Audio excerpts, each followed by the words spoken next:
তোমাকে আমি বলে যাই, ছোট ভাই, তোমরা সবাই মিলে, তোমার পূর্বের সবাই মিলে, যত মানুষ আল্লাহ সৃষ্টি করেছে সব মানুষ মিলে, যত জিন আল্লাহ সৃষ্টি করেছে সব জিন মিলে, যেদিন আল্লাহ সৃষ্টি করেছে সেই দিনের পর থেকে যতদিন এই সৃষ্টি আল্লাহ টিকায় রাখবে আর যুগে যুগে মানুষ পাঠাবে পৃথিবীটাকে স্থির রাখার জন্য, ততদিন যত মানুষ যত জিন সবাই মিলে যদি পরিকল্পনা করে একটা অপরাধ, নতুন একটা অপরাধের তৈরি করে, মনে রাখবা আমার রব যদি ক্ষমা করতে চায়, তোমরা সব মানুষ আর জিন মিলে এমন কোনো অপরাধ তৈরি করতে পারবা না যেটা আমার রব চাইলে ক্ষমা করতে পারে না।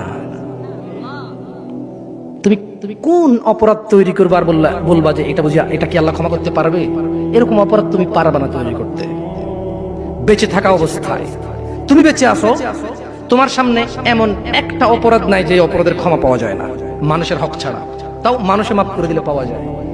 মানুষে মাফ করে দিলে, আমি কি বুঝাতে পারছি না? বুঝতে পারি নাই। আমি কি বুঝাতে পারছি না? বুঝতে পারি নাই।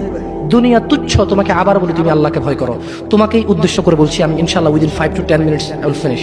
আমি 5 থেকে 10 মিনিট শেষ করে দেবো। বেশি কথা বললে কোনো লাভ হয় না। যতটুকু শুনেছেন যদি কাজে আসবে, সারাদিন বললো কাজে আসবে না। বুঝে আসছে না? আসেনি? তোমার বয়স 60, সরি আপনার বয়স 60, তোমার বয়স 20, আপনার বয়স 40।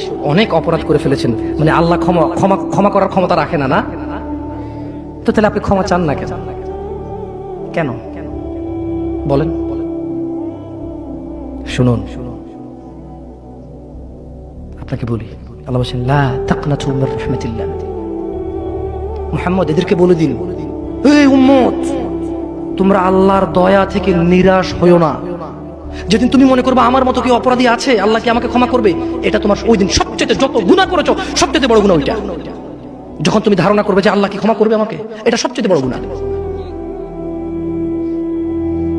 তাহলে তুমি কি এমন কোন অপরাধ করতে পারছো যেটা আল্লাহ ক্ষমা করার ক্ষমতা রাখে না যদি তিনি চান ক্ষমা করতে? এরকম কি তুমি মানো? এটা তুমি এটা মানো?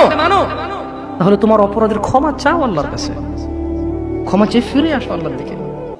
আল্লাহর দিকে ফিরে আসো, আল্লাহর দিকে ফিরে আসো, আল্লাহর দিকে ফিরে আসো। জানা অনেক হয়েছে, বন্ধ করো।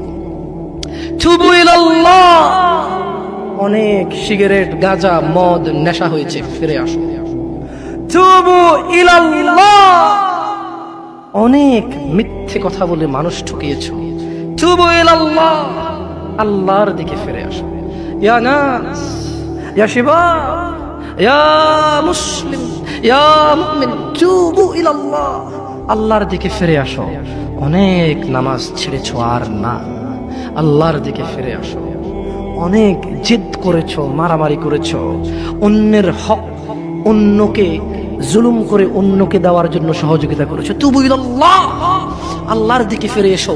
তাওবাতান নাসুহা, একনিষ্ঠ হৃদয় থেকে একদম স্থির ধীর মন মানসিকতা নিয়ে তাওবাতান নাসুহা, আল্লাহর দিকে ফিরে আসো, আল্লাহর দিকে ফিরে আসো। প্লিজ দয়া করে আল্লাহর দিকে ফিরে আসো। ইন্নাহু হুয়াল গফুরুর রহিম, তিনি ক্ষমাশীল, তিনি তোমার অন্যায়কে নেকিতে পরিবর্তন করে দেবে, তিনি তোমার অন্যায়কে সওয়াবে পরিবর্তন করে দেবে।